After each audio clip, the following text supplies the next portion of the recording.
माझ्या मागे आज देतो पोट भरी पुरे म्हणाल तोवरी हळूहळू चाला कोणी कोणास नाही बोला आज देतो पोट भरी पुरे म्हणाल तोवरी तुका म्हणे सांडा घाटे तेने नका भरू बोटे आज देतो पोट भरी पुरे म्हणाल तोवरी विठाला विठाला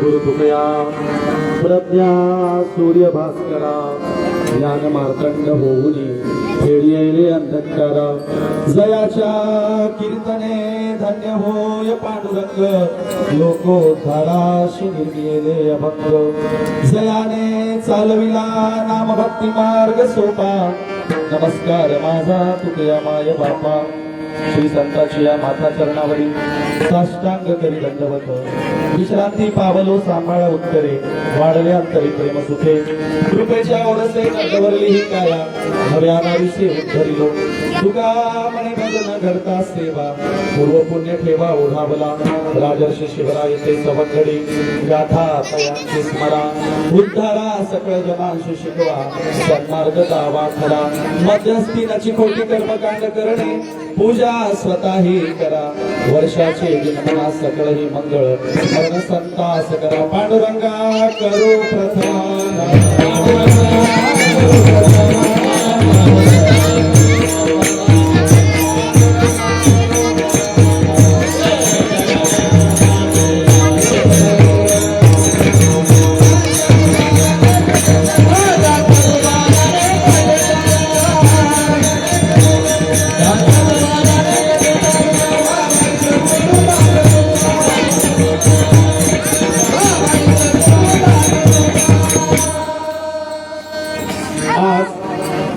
आपल्या शिरसगावच्या गावी गिरिजा माता शिव मंदिरामध्ये आपली दरवर्षीप्रमाणे याही वर्षीची नित्य अखंड हरिनाम सप्ताहाची सेवा पूर्ण होत आहे।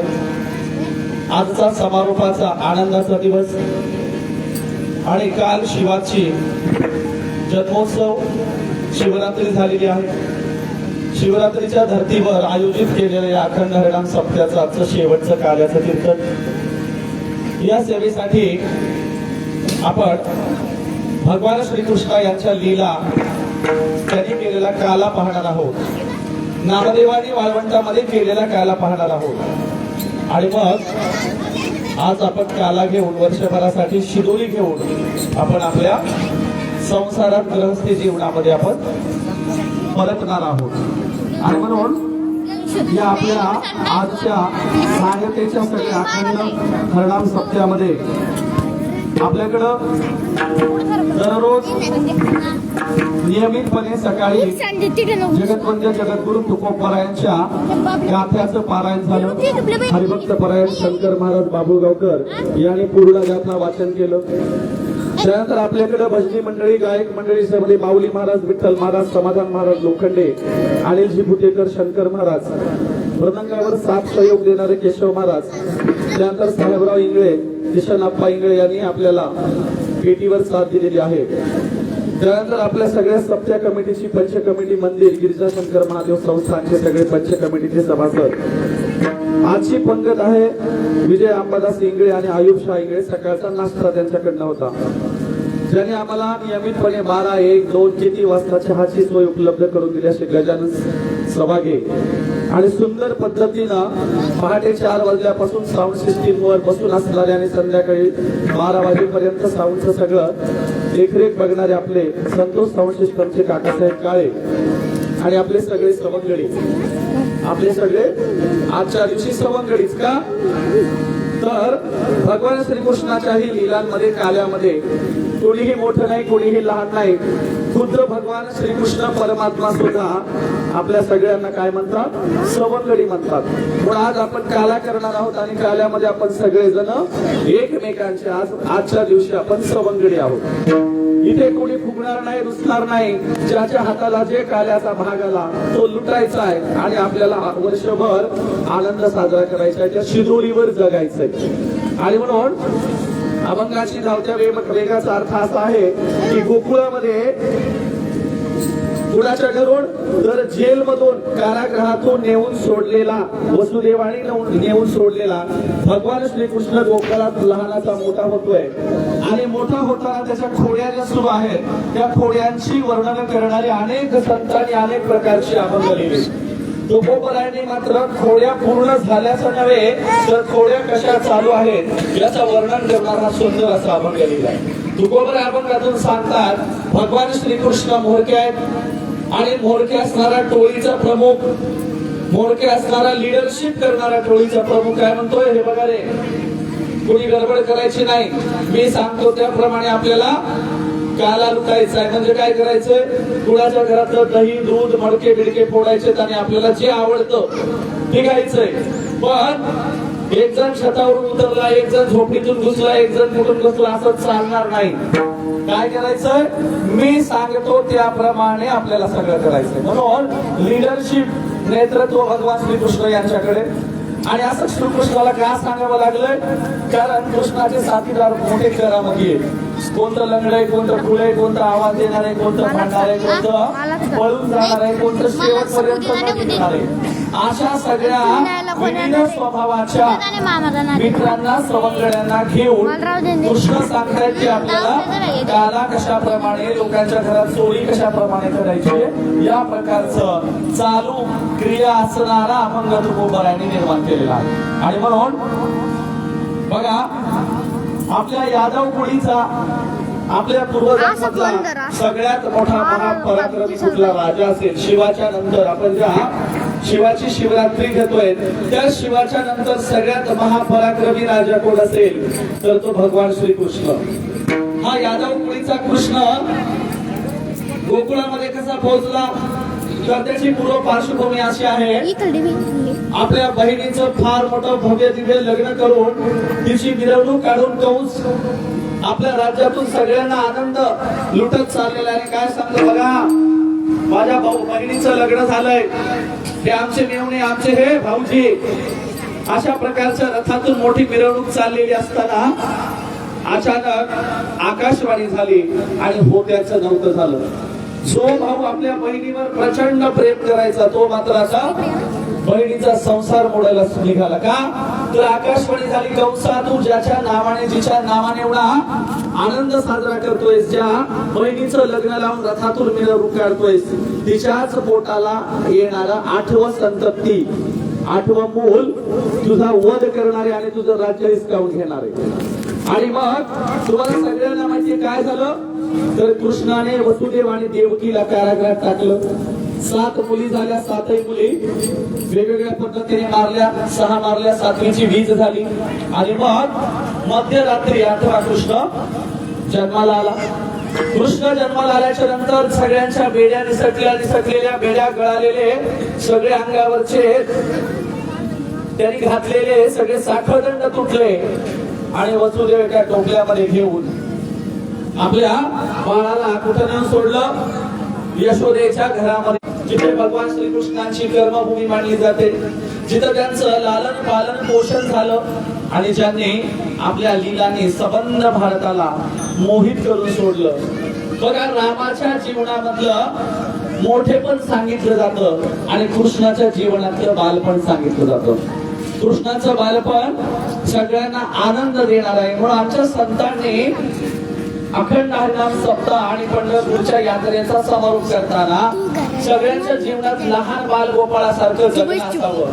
लहानपण देगा देवा साखरेचा रवा, ऐरावत रत्न थोर त्याशी अंकुशाचा मार. आणि म्हणून संत म्हणतात, इथून आमच्या जाणाऱ्या सगळ्या लोकांनी बाल गोपाळासारखं लहान होऊन जावं, आनंद लुटावा. आनंद काही म्हातारपणात असतो का? आता एखाद्या म्हाताऱ्याला मला चिमटा काढलाय कोणाला त्याला काढता येणार आहे. समजा एखाद्या म्हाताऱ्याने चिमटा काढला, लोक म्हणतील बघा मरायला टेकल्याच्या मसनात गवल्या गेलं तर आता चिमटे काढायचे. म्हातारपणामध्ये बालपण जगता येईल का? नाही. आणि म्हणून सगळ्यात जीवनातला सुखद आनंददायी आयुष्याचा कुठला टप्पा असतो तो बालपणाचा असतो. आणि संत म्हणतात की हे बालपण लुटायचंय तुम्हाला. आणि म्हणून गोपाल काळा हा अखंड हरिनाम सप्ताहाच्या शेवटच्या दिवशी सुद्धा आणि पंढरपूरच्या यात्रेचे निरोप घेताना सुद्धा गोपाळ काला. आणि म्हणून आपण या गोपाळ काल्याचं महत्व बघूया.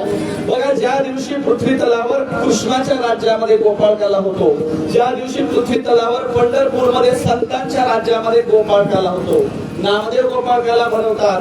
अशा वेळेला स्वर्गातून सगळे देव बघत असतात आणि सगळ्यांना वाटतं अरे काय सुंदर पृथ्वीवर भूवैकुंठ उभारलेला आहे, जमिनीवरच वैकुंठ आहे आणि या वैकुंठात काय हे आनंद लुटत आहेत ही लोक. आणि असा आनंद आम्हालाही लुटायला मिळावा असं संतांना वाटतं. म्हणून तो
म्हणून ठेवलंय वैकुंठ गोपांठ जुनाट झोपडे. वैकुंठ जुनाट झोपडे तिथे काही नसतं. सर्वात चांगला आनंद कुठं आहे तर आमच्या भूतलावर आहे. इथेच भूमीवर वैकुंठ आहे. आणि म्हणून वैकुंठी नाही दही भात. दही भात म्हणजे काही कालाच आहे, आपण जे करणार आहोत तो काल आहे. नामदेवराय सुद्धा सांगतात वैकुंठामध्ये दही भात नाही. त्यामुळे वैकुंठाला जाण्याची कोणी मरमर करू नये. उलट वैकुंठातले ईश्वर देव पृथ्वीवर जन्म घ्यायला मरमर करत असतात. त्यांना वाटतं या पृथ्वीवर जन्म घ्यावा आणि एकतर कृष्ण राज्यातला काला लुटावा नाही तर संतांच्या वाळवंटातला काला लुटावा. आणि संतांना सुद्धा वाटतं ते गोपाळ म्हणतात स्वर्गीचे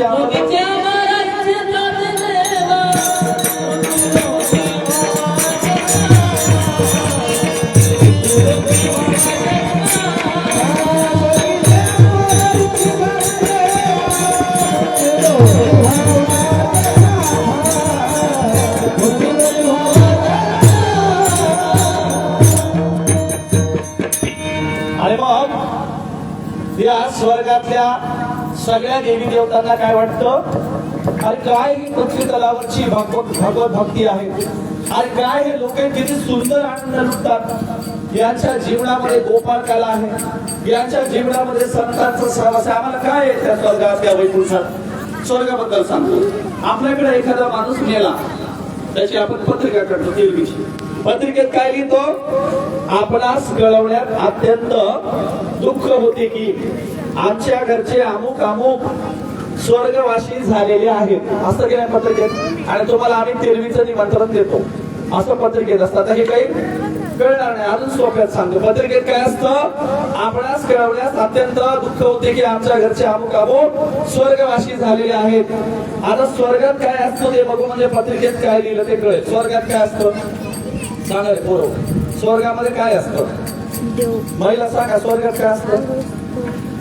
स्वर्गात काय स्वर्गाचं वर्णन ऐकलं असेल ना काय असतं स्वर्गात सांगता येईल का कुणाला. स्वर्गामध्ये काय असतं स्वर्गामध्ये रंभा मेनका उर्वशी ऐकलं की नाव. स्वर्गामध्ये कोण कोण असतं रंभा मेनका उर्वशी इंद्र दरबार भरलेला आहे त्यांचा नृत्य चालू असतं नृत्य. आता हे जरा प्रोफेशनल शब्दात झालं की स्वर्गामध्ये नृत्यांगण असतात नृत्य करतात. आजच्या शब्दामध्ये स्वर्गात काय असतो तमाशा चालू असतो तमाशा डान्स बार. तर तमाशाच्या बाजूच्या सिंहासनावर देवाधिक बसलेले असतात वरुण देव इंद्रदेव काय जलदेव भूदेव काय जे असतील ते. आणि त्या सगळ्या देवी देवतांच्या समोर काय चालू असतो? तमाशा चालू असतो. आता पत्रिकेतला अर्थ कळेल तुम्हाला. काय लिहिलेलं असतं पत्रिकेत? आपणास कळवण्यात अत्यंत दुःख होते की आमच्या घरचे हे तमाशाला गेलेले आहेत, आमच्या घरचे हे डान्स बारला गेलेले आहेत. आता बघा ते म्हातारा बिचारा जीवनभर सात्विक असतंय, सकाळी उठतंय, देवदर्शनाला जातंय, हरिपाठ म्हणतंय, भजन म्हणतंय, सगळं करतंय, आणि ते मेल्यावर त्याची पत्रिका छापून काय म्हणतो? ते तमाशाला गेले. बरं, तमाशाला स्वर्गाला पुरुषांनी जाणं ठीक आहे. किती महिलांना स्वर्गाला जावं वाटतं? हात वर करा बरं. कोण्या महिला स्वर्गाला जायचं? पुढे आमचे संत सांगतात स्वर्गाला जायची काही गरज नाही. इथं स्वर्ग आहे. पंढरपूरच्या पांडुरंगाच्या पायापाशी मोक्ष आहे. आम्हाला तो मोक्ष नको. तुकोबाराय म्हणतात मोक्ष पदे हणू लाथा.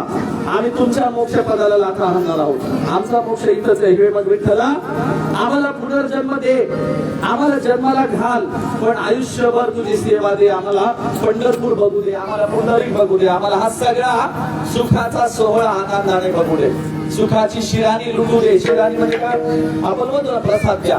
ही सुखाची शिराणी आम्हाला लुटू दे असं कोण म्हणतायत? तुकोबराय म्हणतात. आणि म्हणून लुटण्याचे दोन प्रकार. एक असतं हिसकावून घेणं, लुटणे, आणि दुसरं काय आहे? आनंद साजरा करणे. हा आमचा लुटण्याचा सोहळा असा आहे की ज्याच्यातून दुसऱ्याला दिल्यावर फायदाच होतो, नुकसान होत नाही. आणि हा लुटण्याचा सोहळा साजरा करण्यासाठी भगवान श्रीकृष्णाने गोकुळामध्ये अवतार घेतलाय. आणि बाललीलामध्ये काय आहे? तर घरामध्ये कृष्णाच्या पहिल्यांदा खोड्या सुरू झाल्या. घरात काय झाला? रांगेता दूध अंगावर सांडून घेणे, रांगता आई स्वयंपाक करत असेल तर त्या चुलीपर्यंत जाणे, चुलीचं लाकूड चोडून घेणे. एकदा तर यशोदा स्वयंपाक करत होती आणि कृष्णाने त्या चुलीतला खवखव इस्तू बघितला, आणि इस्तू बघितल्याच्या नंतर यशोदेला म्हटलं बरंच लांब इथपर्यंत यायचं नाही. पण कृष्णाचं चालणं, कृष्णाचं रांगणं, माणूस ज्याप्रमाणे ढांगा टाकतो मोठा माणूस, त्याप्रमाणे हा लेकरू रांगायचं. यशोदेच्या चपातीचा उंडा लाटेपर्यंत फर फर घरात रांगत कृष्ण चुलीपर्यंत गेला, आणि चुलीमध्ये हात घातला, आणि हातामध्ये काय घेतला? विस्तवाचा कोळसा घेतला. कोळसा. तुम्हाला हनुमानाची लीला माहितीये? हनुमानाने बालवयामध्ये उड्डाण घेतला आणि सूर्य गिळला. सूर्य इंद्राने वज्र मारला आणि हनुमानाची हनवटी फुटली. त्याप्रमाणे कृष्णाने विस्तव हातात घेतला आणि मुठीत बंद केला आणि हसायला लागला. यशोदा पळत धावत हातातला सोडून आले. कृष्णाला पटकन बाळाला पोळाला लावलं आणि मूठ उघडून बघते तर काय? हात जशाला तसा, आणि कोळसा सुद्धा हातामध्ये थंड झालेला, भिजलेला. यशोदा म्हणते हे पोरग इपितरच आहे, हे पोरग आगावच आहे. असं म्हणून यशोदा पुन्हा बाहेर नेऊन त्या ओट्यावर आदळते आणि पुन्हा घरामध्ये चपात्या स्वयंपाक करायला येते. पहिल्यांदा कृष्णाच्या खोड्या खोडकरपणा घरातला काय काय? नंदराजाचा फेटा फाडायचा, नंदराजाचा फेटा लपून ठेवायचा, घरातलं कांडायचं दळायचं सामान, गहू ज्वारी यातल्या त्यात करायची. अशा पहिल्या घरातल्या बालपोळ्या. यशोदा चढून गेली, कंटाळून गेली. यशोदा म्हणा गेला सांभाळायला एखादी दाई लावावं लागते काय की बाई लावावं लागते काय की, पण घरात लावलेली बाई टिकून देणं सुद्धा जिकरीचं. कृष्णाने घरात एकही बाई टिकून दिली नाही. आता यशोदेने ठरवलं तिला लांब कासरा बांधायचा, कासरा, आणि घरातली कामं करायची. मग घरामध्ये मोठी दोरी आणली, कृष्णाला खांबाला बांधायचं आणि घरातले काम करायचं. यशोदेचं लक्ष कृष्णाकडेच. कृष्ण खांबाला बांधलेला, पण हा कृष्ण लहानशा बांधलेल्या कासऱ्यातून सुद्धा मधल्या खोली जाऊन यायचा, स्वयंपाकघरात सांडावून दाखवून यायचा. यशोदा बघायची इथंच आहे, खांबाला बांधलेले, कधी जाते कधी सांडावून दाखवून येते, काहीही सांगता येत नाही. आणि म्हणून एका दिवशी यशोदा गंगेवर, यमुनेच्या तीरावर आंघोळीला निघाली. कृष्ण म्हणाला आई मला घरात बांधून ठेवते आणि 2-2 तास तू कपडे धुवायला आंघोळीला जाते, आज मला पण यायचं यमुनेला. यशोदेला वाटलं घरात ठेवा तर सांडावून करते, काहीतरी करते, मोडतोड करते, आपण नेलं पाहिजे. आणि मग कृष्णाला यशोदेनं यमुनेच्या तीरावर नेलं आणि यशोदा काय करायला लागली, आंघोळीला गेली, कपडे धुवायला लागले.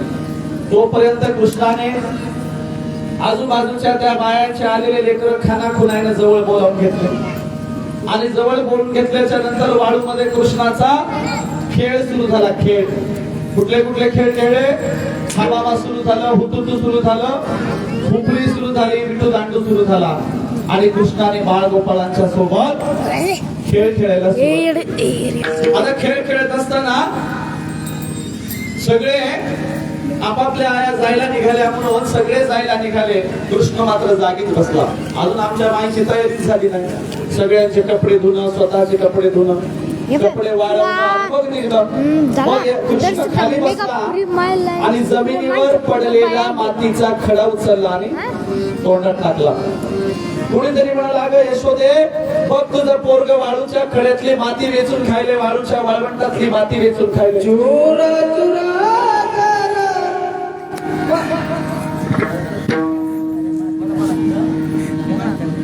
आणि मग माती वेचून खाताना कृष्णाने जिभेवर टाकलेला मातीचा खडा आल्याबरोबर चापट उदारली.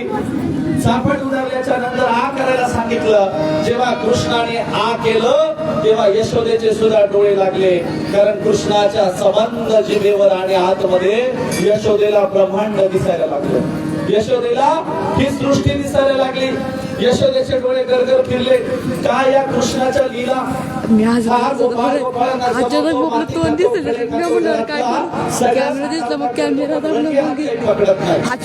एक दिवस रंगे हात पकडणार, तोंडात टाकलेला मातीचा खडा बघायला गेले तर मातीचा खडाच रे तोंडात. हातात विस्तव घेतला, विस्तव सुद्धा नाही भिजलेला कोळसा. अरे काय करायचं या कृष्णाला? कृष्णा, तू नीट वागायला शिक. कृष्ण हळूहळू मोठा व्हायला लागला. आता घरातल्या खोड्या शेजारी पाजारी सुरू झाल्या. झोपलेल्या नवरा बायकोची वेणी बांधायची, कोणाच्या दाढीची गाठ वेणीला बांधायची, कोणाच्या शिट्यावरचं मडकं फोडायचं, कोणाची काढलेली रांगोळी चलता चलता पुसून काढायची, कोणाचं लुगडं लपून ठेवायचं, कोण्या बाईचं वाळू घातलेलं धुणं पुन्हा भिजून ठेवून द्यायचं. अशा कृष्णाच्या खोड्या सुरू झाल्या. मग एकदा कृष्ण त्या गवळणीच्या घरामध्ये घुसला. गवळणीच्या घरामध्ये घुसल्याच्या नंतर 4-5 मित्रांना घेऊन एकमेकांच्या वर अंगावर चढून शिट्यावरचं दही काढलं, लोणी काढलं. बरं नुसतं दही खावं की नाही, कृष्णाने खाल्लं नाही. सगळं घरभर फेकून दिलं, मडकं फोडलं आणि घरामध्ये आईच्या मागे येऊन लपला. सगळ्या बायांनी घरातून निघताना कृष्णाला पाहिलं होतं. सगळ्या गरडावून यशोदेच्या दारात आल्या आणि सांगायला लागल्या, यशोदे, तुझ्या कृष्णानं आमचं दही दूध सांडलं, आमचे कपडे भरवलं, सगळ्या घराचा सांडावून केला. खांबाच्या मागे लपलेला कृष्णाला घेऊन यशोदा म्हणते, कशावरून म्हणता तुम्ही कृष्णाने खाल्लंय, पुरावा दाखवा. आणि मग त्या सांगतात, मग त्याचे हात भरले, मग त्याचं तोंड भरलंय. त्या महिलांना कसं तरी घराच्या बाहेर काढून यशोदेनं घरात आणलं, हातापायला बांधलं आणि मारायला सुरुवात केली. आमचा कृष्ण सांगतो, हे बघ मैया, मै नाही माखन खायो. यशोदेला कृष्ण सांगायला लागला, हे मैया, मी काही माखन खाल्लं नाही, मी काही दही दूध खाल्लं नाही, तू मला माफ कर. अशा प्रकारच्या गावातल्या खोड्या सुरू झाल्या. विठाला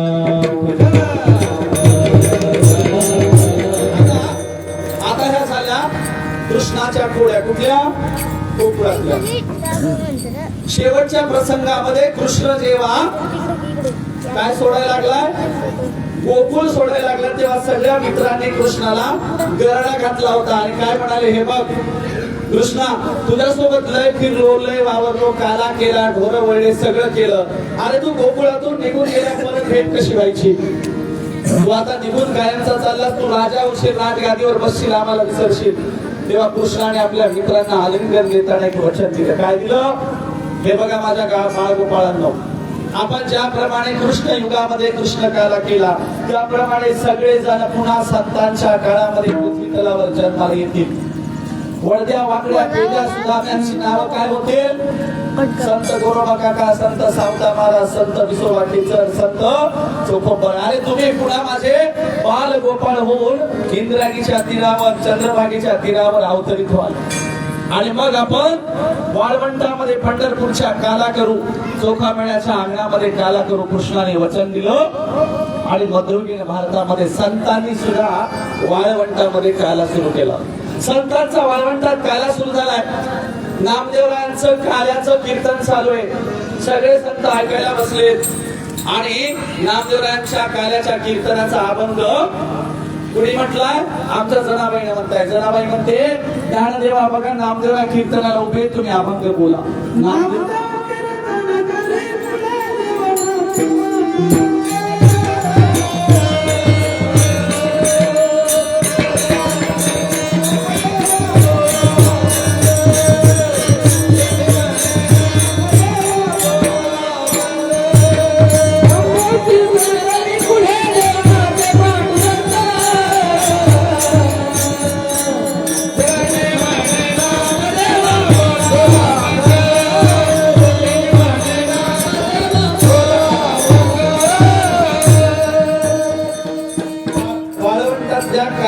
संतांच्या कार्याला उत्तरेकडून कबीर आले. कबीर महाराज आले आणि जनाबाई म्हणते कबीर आलेले आहेत. पांडुरंगाचा पितांबर गळालेला इतका सुंदर काल्याचं कीर्तन चालू.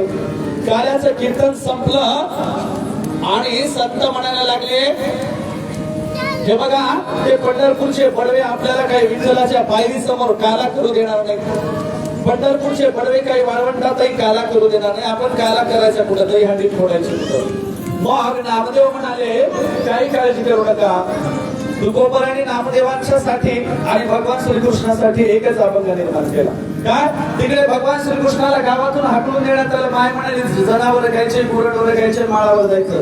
तुझ्या गावातल्या खोड्या वाढल्या, तुझ्या घरातल्या खोड्या वाढल्या, तुझा त्रास आम्हाला सुरू झालाय. सरळ माळावर निघून जायचं आणि तिकडे तुला काय गुरढोरं काय करायचं ते कर. कृष्णा माळावर निघालाय. माळावर फौज उभी केली सगळे आणि सांगितलं अरे काय नाही, दररोज सकाळ संध्याकाळ आपल्या चोऱ्या आणि खोड्या चालू ठेवायचं. 10-12 वाजता ढोरं सोडून यायचं, 4-5 वाजेपर्यंत चारायची आणि 4-5 वाजता पुन्हा गावाकडे गेला, पुन्हा दही दूध चोरायचं. आपल्या खोड्या चालूच ठेवायचा कृष्ण सांगतोय.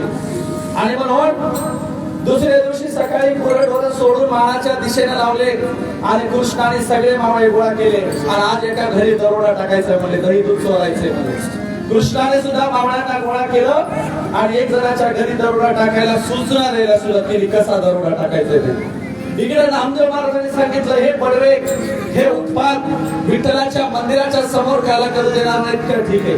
वाळवंटात करू देणार नाहीत का? ठीक आहे. चला माझ्या मागे आपल्याला आता चोखोबरायांच्या अंगणात काला करायच्या. अभंगाच्या पहिल्या चरणामध्ये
श्रीकृष्ण सांगतायत आज मोठा दरोडा आहे, आज मोठं घर आहे. ज्यांच्या घरामध्ये 5-50 गायी आहेत, 5-50 गायींचं निघालेला तुपाचा हंडा, दह्याचा हंडा, दुधाचा हंडा लुटायचा आहे. आणि सगळं करताना मी सांगितलेल्या सूचना पाळायच्या. एक जणाने दरवाजा शिट्टी मारायला थांबायचंय, बाकी चौघांनी माझ्यासोबत आतल्या खोलीत यायचंय, बाकी दोघांनी घरामध्ये जे माणसं असतील त्यांच्यावर लक्ष ठेवायचे. घरात म्हातारा म्हातारी झोपलेले, म्हातारा म्हातारीच्या झोपेवर लक्ष ठेवायचे. अशी त्यांना झोप आली पाहिजे, गुंगा आली पाहिजे, इकडच्या कानाला तिकडे खबर नाही लागली पाहिजे. बाकी कृष्ण म्हणाले आता घरात आल्याच्या नंतर चौघांनी खाली गोरविंगण करायचंय, कमरेला एकमेकांच्या धरायचंय, दुसऱ्या दोघांनी त्यांच्या वर चढायचंय आणि सगळ्यात वर मी चढणार, मी दही काढणार, सगळ्यांना देणार. पण आपल्या हिश्श्याचं आलं की पळ काढायचं नाही, खाली पडेल मी. आपल्या हिश्श्याचं आल्याच्या नंतर माझ्या हिश्श्याला शेवटचं येईपर्यंत कुणी हालचाल करायची नाही. शिट्ट्या मारणाऱ्यांनी लांबच घरचे कोणी येणार असेल तर लांबून बघून शिट्टी मारावी. दरवाजात आल्यावर शिट्टी मारलं तर मागच्या सारखं पकडलं जायचं. म्हणून या वेळेला मात्र कृष्णाने चोख बंदोबस्त केलेला आहे. हा कुठला काला? गोकुळीचा काला. आता हा वाळवंटाचा काला काय आहे? नामदेवराय सांगतायत, हे बघा गोरोबा काका, हे बघा सावता महाराज, माझ्या मागे मागे यायचं. आपल्याला कुणाच्या अंगणात जायचंय? चोखोबाच्या अंगणात जायचंय. अहो ती चोखोबांची बायको सोयराबाई, तिने माग विठ्ठलाला एवढं जेव घातलं तुडुंब, त्याच्या पितांबराला सुद्धा दही लागलं होतं, दही सांगलं होतं. अहो तिने नुसता मडक्यात हात घातला तर असलं घट्टच्या घट्ट चक्का दही येतं, चक्का दही. त्यामुळं संतांनी गपगुणाने माझ्या मागे यायचं. हा मार्ग आपला पूर्वीचा चालत आलेला आहे. कुणापासून? आदिनाथ उमा बीज प्रगटले. हा मार्ग नामदेवाचा नाही. या ज्या मार्गाने माझ्या मागे मागे यायला, तो मार्ग जुनाच आहे, पुरातन आहे, प्राचीन आहे. तुकोबाराय म्हणतात की तुका म्हणे मूळचा आहे खराची झरा. आमचा जुना झरा मूळचाच आहे, हा काही नवीन नाहीये. आणि म्हणून हा जो मार्ग आहे, या मार्गाने सगळेजण माझ्या मागे मागे. असं कोण सांगतंय? नामदेवराय सांगतात. तुकोबारायांच्या अंगणात काल्याची तयारी झाली आहे. सगळ्या संतांना सांगतात कुणीही गडबड करायची नाही, सगळ्यांना हा आनंदाचा काला मी देणार आहे. कोण सांगतायत? नामदेवराय सांगतायत. आणि म्हणून इंद्रायणीचा काला चालू आहे. इंद्रायणीच्या काल्याबद्दल संत सांगतात की ही वहिवाट जरी जुनी असली तरी जुन्या वहिवाटीवरचे परंपरागत नियम आणि सिद्धांत आम्ही मोडीत काढलेले आहेत. आता आम्ही नवे सिद्धांत आणि नवे नियम देणार आहोत. कुठले? संत सांगतात, तुकोबाराय म्हणतात, मार्ग लावणी गेली आधी दयानिधी संतते देण्याची पंथे चालू जाता नपळे गुंता कोठी मोडून या नानामध्ये तेथी सिद्धांत सौरसू. आणि म्हणून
माझ्या मागे यायचंय.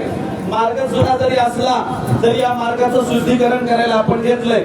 या मार्गाचं शुद्धीकरण करणार, जुने मत खोडणार, नवी सिद्धांत देणार आणि या नव्या सिद्धांताच्या अंमलबजावणीवर तुम्ही चाललायचे असं नामदेवराय पाठीमागून येणाऱ्या संताला सांगतायत. तिकडे कृष्ण पण सांगतात, हे बघा जुन्या चोरीच्या पद्धती सोडून द्या. बऱ्याच वेळा तुमच्यामुळे पकडलं गेलो, बऱ्याच वेळा तुमच्यामुळे आईचा मार खाल्ला. अहो बऱ्याच वेळेला 2 दिवस उपाशी ठेवलं यशोदेनं. आता जुन्या चोरीच्या पद्धती बंद. मी सांगतो त्याप्रमाणे नव्या प्रकारची शिथापीची अशी चोरी करायची कुणाच्या बापालाच कळलं नाही पाहिजे. या प्रकारे इकडे चोखोबांच्या अंगणात संत आले आणि तिकडे मात्र मोठ्या श्रीमंताच्या घरी चोरी करायला भगवान श्रीकृष्ण मित्राला घेऊन आले. ज्याला त्याला ज्याच्या त्याच्या जागा वाटून दिल्या. जागा वाटून दिल्या. चौघांचं कड रचलं भगवान श्रीकृष्णाच्या. सगळ्यात खालच्या तळाला त्याचे 4 मित्र उभं राहिले. दुसऱ्या तळाला 2च मित्र उभं राहिले आणि भगवान श्रीकृष्ण उभं राहिले आणि गाडगं फोडलं. फोडल्याच्या नंतर दयाची धार लागली. कृष्णानं जीभ पुढं केली आणि सुंदर गोकुळीचं दही कृष्ण भगवान चाटू लागले. सगळे खालचे म्हणायला लागले, हे बघ कृष्ण मागच्या सारखं करायचं नाही, तू फसवतोस, आम्हाला लय नियम सांगतो, स्वतःच लुटतोस. कृष्ण म्हणतो, अरे जगातल्या कुठल्याही पंचपक्वान्नांना चव येणार नाही. साक्षात कोणत्या भगवंताने इथं पंचपक्वान्नाचं अष्टभोगाचं ताट जरी उभं केलं तरी मला चव लागणार नाही, पण ह्या दह्यामध्ये प्रचंड चव आहे. कृष्ण भगवंताने एक मूठ घेतली आणि आपल्या सगळ्या मित्रांकडे भिरकावली. सगळ्यांनी आपल्या तोंडावर पडलेलं, अंगावर पडलेलं दही बोटाने घेऊन चाटायला सुरुवात केली. कृष्ण भगवंताने उडी मारली, दुसरीकडे कड रचलं, दुधाच्या मडक्याला गेले, दुधाचं मडकं फोडलं, दुधाच्या मडक्याची धार लागली, कृष्ण खाली उतरला आणि सगळ्यांनी दूध प्राशन करायला सुरुवात केली. अन्नामधून शिट्ट्या मारायला सुरुवात झाली. कृष्ण मारे पळा पळा, आता जिकडे रस्ता मिळाला तिकडे पळायचा. कोणी झिण्यावरून उडी मारून गेलं, कोणी दरवाजाच्या मागे लपलं, सगळे फिर झाले आणि नेमके कोण सापडले? नेहमीप्रमाणे भगवान श्रीकृष्ण हाताला लागले. सगळ्या घरामध्ये दही सांडलंय, दूध सांडलंय, सडा झालाय, दह्या दुधाचा चिखल झालाय आणि त्यावर कृष्ण उभे आहेत. पूर्ण अंग दह्या दुधाने माखलंय आणि घरातली बाई आली, घराची मालकीण आणि कृष्णाच्या हाताला पकडला. आज रंगे हात सापडला. आतापर्यंत यशोदा म्हणायची माझं पोरग तसंच नाही, बऱ्याच वेळेला आम्हाला शिव्या खाऊन तुला महिन्या घरातून हाकलून लावले. आता मात्र रंगे हात सापडला. रंगे हात साईपर्यंत सगळ्या माया गवळणी गोळा केल्या. कृष्णाच्या हाताला धरलं, अर्ध्या गवळणी पुढे अर्ध्या मागे गवळणींच्या मेळ्यामध्ये कृष्ण फर फर फर फर ओढत यशोदेच्या अंगणात आणलं. यशोदेला सांगितलं, बघ यशोदे, आतापर्यंत इतक्या खोड्या केल्या होत्या, रंगे हात पकडला नव्हता, आज सापडला रंगे हात. काय मत आहे तुझं? यशोदा म्हणाली, एकच पदरात घातलंय तरी हे असं आहे, म्हणजे रोज काय तरी असतं रोज. बघा आमचे अनेक कीर्तनकार मला सांगतात, ज्याच्या पदरात एक रुबाळ नाही ते बी परेशान, ज्याच्या पदरात असतं एक कृष्णासारखं एकुलता एक ते बी परेशान, आणि ज्याच्याकडे लय खंडीभर असते, गोकुळ असतंय ते बी परेशान. यशोदा म्हणते नसलेलं बरं. यशोदा काय म्हणते, तशीच पोटाला राहिली असली तरी बरं झालं असतं, पण हे आलंय उगा असं पोटाला, याच्यामुळे माझं आमचं जगणं मुश्किल झालंय. आता नसलेलं बरं म्हणल्याबरोबर एक गवळण पाठीमागं उभी होती. यशोदे, अगं तुझ्या पोराने केल्या असतील खोड्या, पण वांजे बद्दल म्हणू नको ग, वांज राहणं लय वाईट असतं. आमच्या लग्नाला इतकी वर्ष झाली, आम्हाला काही मूलबाळच नाही. अगं कसं काय असं आहे, चांगलं सुधरल आज न उद्या. यशोदा काय म्हणते, नसलेलं बरं. आता नसलेली म्हणते नसलेलं बरं नाही, तुला आहे त्याचाच आनंद. दुसरी काय म्हणते, अगं एकच बरं, यशोदेच्या पोटात एक आलंय, 15 एक आलं ते तरी बरं. आमच्या घरामध्ये 12 जण आहेत म्हणले, 12 लेकरं. कोणतं कुठं जाते, कोणतं काय करते, काही मेळ लागत नाही म्हणले. आपल्याकडे जुन्या काळात असायचे बा 5-6 लेकी, 2-4 लेकर. दिवाळीला लेकीचे लेकर आले किती डंगरी म्हणायची, तू कोणतीचा आहेस रे, तो मोठीचा का नंगीचा का मधुरीचा. इतका खटाटोप असायचा त्या म्हातारीला, नावही बी लक्षात राहायचं नाही, कोणतीच आहे ते बी लक्षात राहायचं नाही. असं एक जणाला 12 पोर होते. म्हाताऱ्याच्या घरी गेलो, म्हाताऱ्याला म्हणला, बाबा स्वतःच स्वयंपाक करायला लागले. ते म्हणजे बायको बाळांपणाला गेली, म्हणजे मोठ्या सुनाचं बाळांपण आहे. मी म्हणलं बरं आहे, स्वयंपाक येतोय म्हणजे कधी मध्ये करून ठरले, कधी मध्ये म्हणले नाही 12 महिने करून ठरलं. म्हणजे कसं काय म्हणजे मोठ्याचं पोराचं बाळांपण झालं की लहाण्याचं येतंय, म्हणजे पुढं लहाण्याच्या बाळांपणावर जाते. लहान्या सुनाचं बाळांपण झालं की त्याच्या मधल्या सुनाचं बाळांपण येतंय. असं वर्षानुवर्ष चालूच असते. म्हणजे 5-6 वर्ष झाली याच्यातच आहे. म्हणजे किती लेख आहेत म्हणजे 12 लेख आहेत. 12 म्हणलं बरोबर आहे, 12 महिन्याचे 12 मागे पुढे चालूच राहते म्हणलं. म्हणून आहे ते बी सुखी नाही ते बी सुखी नाही, आणि ज्याच्याकडे बाळ गोपाळ आहे तोही सुखी नाही. इकडे मात्र एका कृष्णाने संपूर्ण गोकुळ जनानं सोडलंय. यशोदेनं सांगितलं त्याचा कायमचा बंदोबस्त केला पाहिजे. नंदराजाला बोलावून घेतलं, रंगे हात पकडलेल्या कृष्णाचे हात बांधले, सगळ्या गवळणी अंगणात बसल्यात आणि यशोदा म्हणते याला मारलं, याला सगळं केल्याच्या अंगावर वळ सुद्धा उमटत नाही. अहो याचा तोंडातला खडा काढायला गेलं तर तोंडात खडा सापडत नाही, याला घरामध्ये थोडी केलेली सापडत नाही. आज या गवळणीने रंगे हात पकडले, आता तुम्ही त्याचा काय ते निकाल लावा. नंदराजा म्हणाले, हे बघ कृष्णा, आता तू जरा मोठा झालास, आता अशा खोड्या काढणं शोभत नाही. लोक काही बी आळ घेतील तुझ्यावर. तू दही दूध खायला गेला तर म्हणते कोल्याचा संसारच मोडायला गेला. तू कोणाच्या घरात दही दूध चोरायला गेला तर लोक म्हणतील हे काही आगाऊपणा करायला गेला. आता तुला हे शोभत नाही कृष्णा. कृष्णाने नवीन मार्ग काढला. काय म्हणाला, हे बघा बाबा, मी काही दही दूध चोरायला गेलो नव्हतो. ह्या सगळ्या गवळणी परराज्यामध्ये दही दूध घालतात देऊ. आपल्या गोकुळातलं दही दूध तू इथंच विकावं असं मला वाटतं.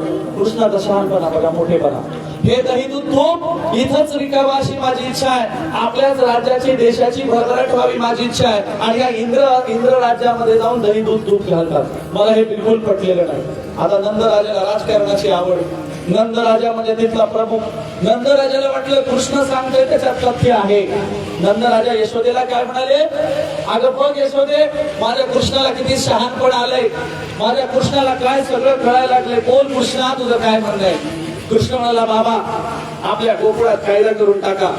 आपल्या गोकुळातलं हे जे गोधन आहे, गोधनापासून मिळणारी संपत्ती आहे, दही दूध तूप लोणी परराज्यामध्ये परमुल्कामध्ये निर्यात करायची नाही, निर्यातीवर बंदी.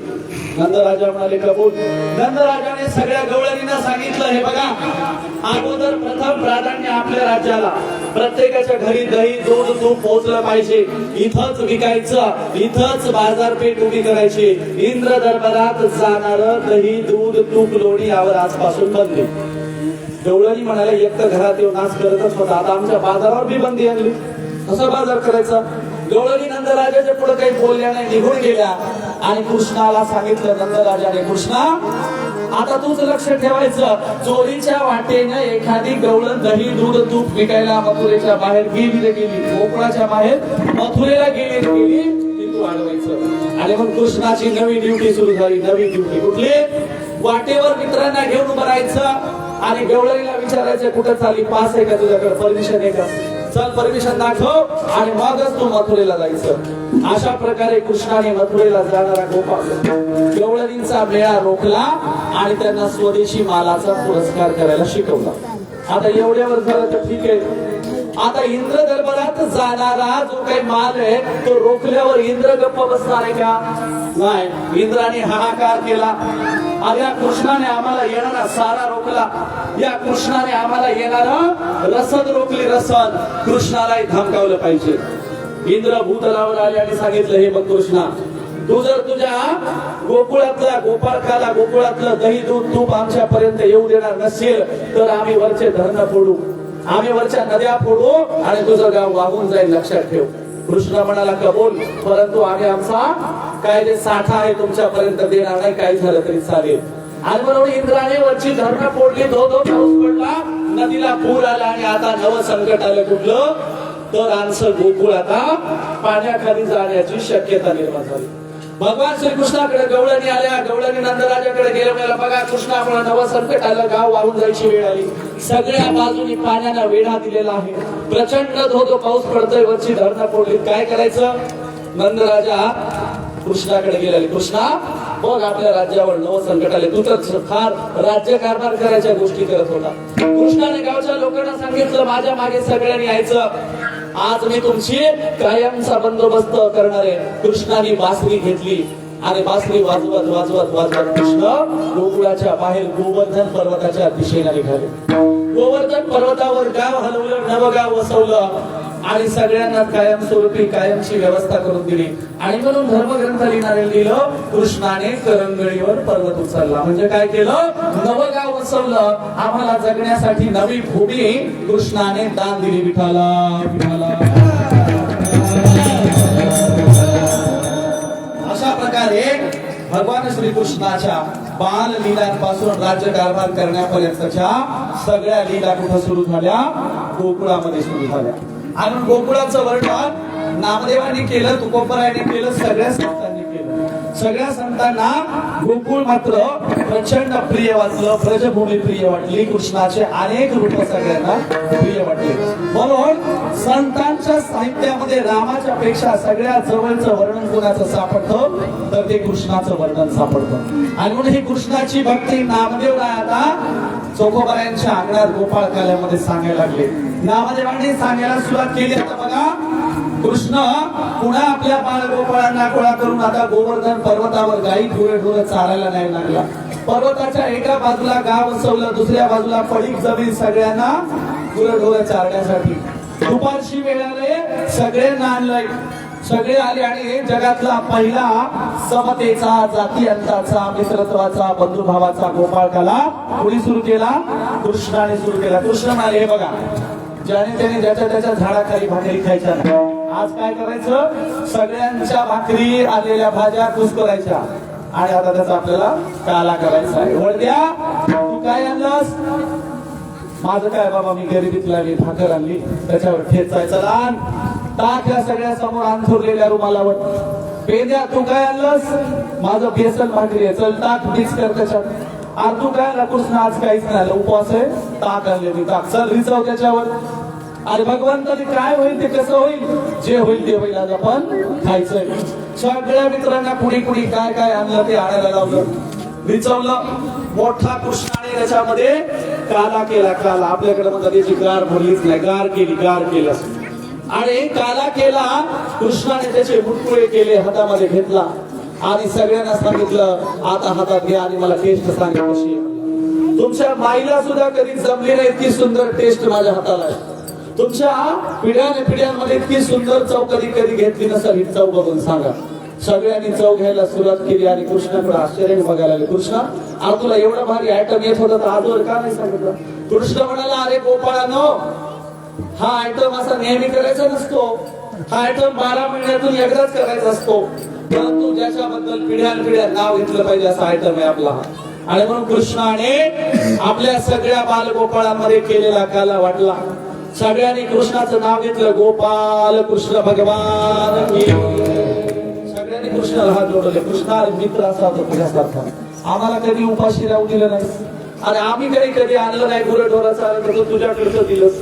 आणि तुझी पडशी सुद्धा अशी मोठ्या मनाची, हात घातला की काहीतरी निघतच, हात घातला की काहीतरी निघतच. कृष्णाने गोवर्धन पर्वतावर जगातला भारतातला पहिला समतेचा गोपाळ काला केला. कुणाची जात विचार नाही, वडद्या तुझी जात काय, पेंजा तुझी जात काय, सुदाम्या तुझी जात काय, कुणाला कुणाची जात नाही विचारली. सगळ्यांच्या जाती भेदाच्या विरहित समतेचा काला केला. इकडे नामदेवराय सांगतात बघा, आपण आता आलोय कोणाच्या घरासमोर, चोखोबरायांच्या घरासमोर. ही चोखोबाची बायको सोयराबाई, बघा किती सुंदर आपल्याला आता काला करून खायला घालते. सोयराबाई, आणा तुमच्या हातच्या मडक्यात काय ते रिचवा आमच्या समोर. संतांनी फेर धरला, गोळा गोळा झाले. सोयराबाईनी एक एक एक एक मडका रिचवायला सुरुवात केली. एक संत म्हणला मी आणू लागतो, म्हणला गेला मदत, मडकं उचललं, बघितलं काहीच नाही मला त्याच्यात. नामदेवला तू हात लावू नको, ती करते बरोबर, म्हणलं तुझ्या हाताने काही पडायचं नाही विचार. सोयराबाई गेली, रिकामा मडका आणलं, रिचवलं आणि दही पडायला सुरुवात झाली. दही. सोयराबाई नामदेवांना विचारते, भगवंता विचारा तुमच्या विठ्ठलाला पुरेच आहे का, दह्याची मडक्यातून धार लागलेली आहे. कुणाच्या घरचं दही आहे? बामणाच्या घरचं दही का? बामणाच्या नाही, माळ्याच्या, तेल्याच्या. जाती व्यवस्थेत सगळ्यात शेवटचं मानलेल्या अस्पृश्याच्या महाराच्या घरातलं दही सोयराबाईच्या घरातलं दही आहे आणि त्याची धार लागली. नामदेव गोरोबा काकाने विचारलं, गोरोबा बसाल का, किती संत आहेत मोजा, गोपाळ कालेला दही कमी पडायचं. गोरोबा काका म्हणाले, सगळ्यात मोठे सावता महाराज आहेत, त्यांना विचारा. सावता महाराज म्हणाले, पुढेच आहे. दह्याचं गाडगं उचललं, घरात नेऊन ठेवलं, मुरमुरे आणायला गेले. मुरमुऱ्याचं टोपलं आणि रिचवायला सुरुवात केली सोयराबाईने.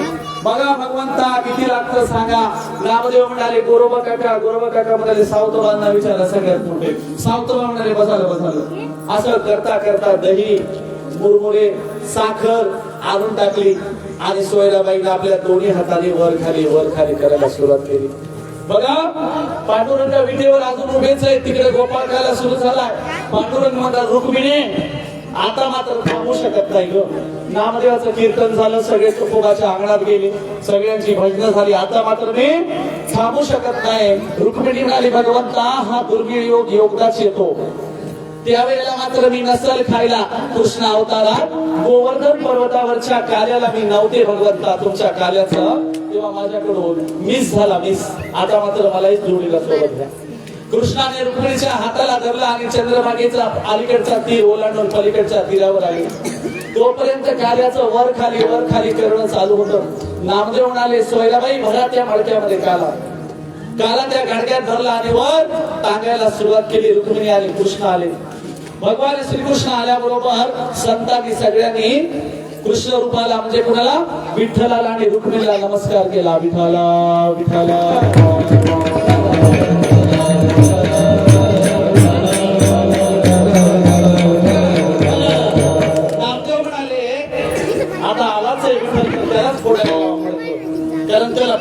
काही सवय येत मला बरोबर फोडते कुठून छिद्र पाडायचं किती काढायचा किती उंचावर बांधायचं आला आहे तर त्याला फोडायला वा रुक्मिणी म्हणाली लय लीला ऐकल्या त्यांच्या पण एकही बघितली नाही आज बघून तर द्या म्हणले आमचे मालक कसे गाडगे मडके फोडत होते ते तेव्हा विठ्ठल म्हणाला आज असं कसं फुटल उंचावर बांधा आणि खाली फेर धरा एक जण चौघांचं गोल राऊंड करा मग तिघांचं मग दोघांचं मग एकाचं मग मी उभं राहणार मग आमच्या संतांनी फेर धरायला सुरुवात केली गोरोबा काकांचा हात सावता माळ्यांच्या खांद्यावर सावतोबांचा हात संत चोकोबारायांच्या खांद्यावर चोकोबारायांचा हात आमच्या संत बंका महाराजांच्या हातावर संतांनी खाली जाती अंताचं गोल राऊंड केलं कुणी कुणाची जात विचारली नाही आणि त्यावर तिसरा थर उभारायला सुरुवात केली चौथ्या थरावर भगवान श्रीकृष्ण म्हणजे कलियुगातले पंढरपूरचे भगवान पांडुरंग उभे राहिले आणि मडक्याने संतांच्या हातात टाळ घेतला आणि टाळाने गाडगे फोडायला सुरुवात केली आणि आमच्या भगवान श्रीकृष्णाने मध्ये कलियुगातल्या भगवान पांडुरंगाने गाडगं फोडलं आणि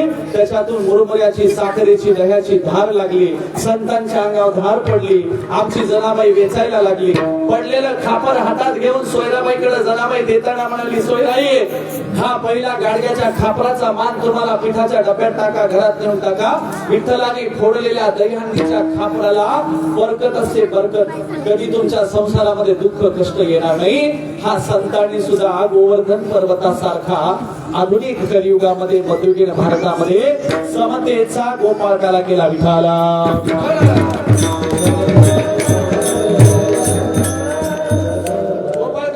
गोपाळकाला झाल्यावर आता दुसऱ्या चरणामध्ये वाटून देण्याची प्रक्रिया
बसायला सांगतात नामदेवा बसा आता तुम्हाला मी हा कार्याच्या रूपाने ब्रह्मरस देणार आहे ब्रह्मरस हा ब्रह्मरस सगळ्यांनी आवडीने सेवायचा आणि तो इतका देणार आहे की तुम्हाला पूर्ण उरला पाहिजे आजी देतो पोटभरी पोटभर तर देणार आहे परंतु पिढ्यानपिढ्या तुमच्या कुळानं कुळीचा उद्धार होणार आहे सगळेजण तुमचे नाव घेतील असा मी हा गोपाळकाला वाटणार आहे म्हणून आमचे संत अमृत आणि गोपाळकाला ही निवडायची वेळ आली तर आमचे संत अमृताला काय करतात आमचे संत म्हणतात अमृत नको आम्हाला काय पाहिजे गोपाळकाला पाहिजे काय पाहिजे ब्रह्मरस पाहिजे सेवू ब्रह्मरस आवडीने आम्ही आता हा विठ्ठलाच्या हातून आलेला काळ्याचा ब्रह्मरस आवडीने सेवणार आहोत आणि आम्हाला अमृत नको अमृत ते काय आम्हा पुढे हे आमच्या पुढे अमृताची काय किंमत आहे छाटून नाही अमृत आम्ही आता विठ्ठलाच्या हातून आलेला अमृतापेक्षाही गोड असणारा हा काला सेवन करणार आहोत आणि विठ्ठल पांडुरंग इकडे कृष्ण आणि इकडे विठ्ठल दोघे म्हणतात आता पोटभर तुम्हाला देतो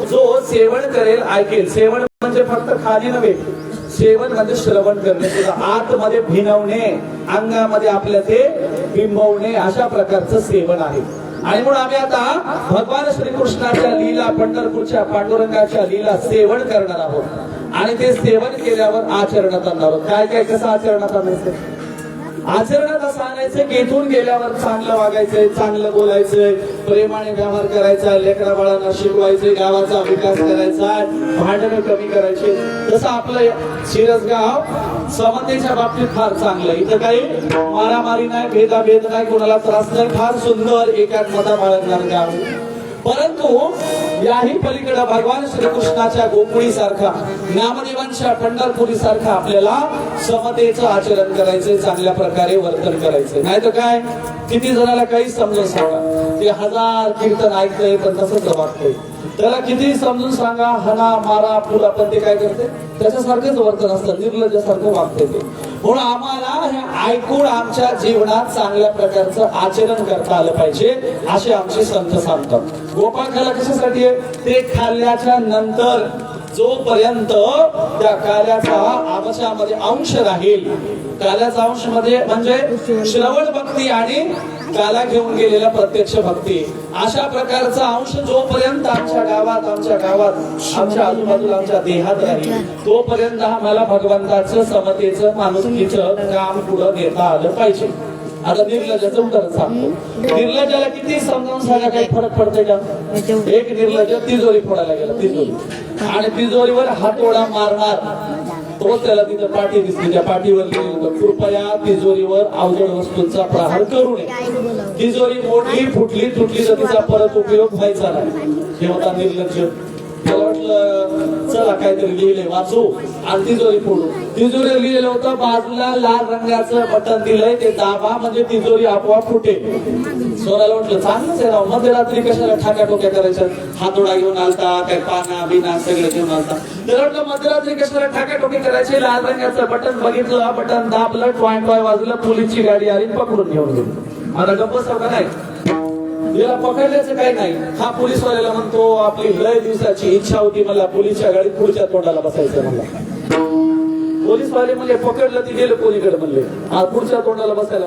काय करावं? एक पोलीसवाला मला बस बाबा बस, बसला पुढच्या तोंडाला, बाकीचे दोघं मागे बसले.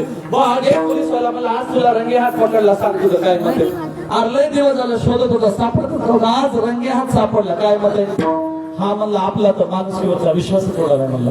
अहो जगात काही माणुसकी नावाची गोष्ट असते की नाही? माणुसकीना तिजोरी न फोडता बटन दाबला, मला काय माणुसकीच राहील नाही, नाच कुठं असतं का म्हणलं. पोलीसवाले म्हणजे आम्ही जाणीवपूर्वक सापळा टाकला होता. हाच निर्लज्ज एका जाडजूड बाईच्या घरात चोरी करायला बसला आणि चुकून रेडूचं बटन दाबलं. बाईने रंग्यात पकडलं, छाताला बसली. बाई अशी जाड याचा श्वासच वरी निघाला. बाई नोकरला म्हणाली जा रे बाबा पोलीसवाल्याने घेऊन ये.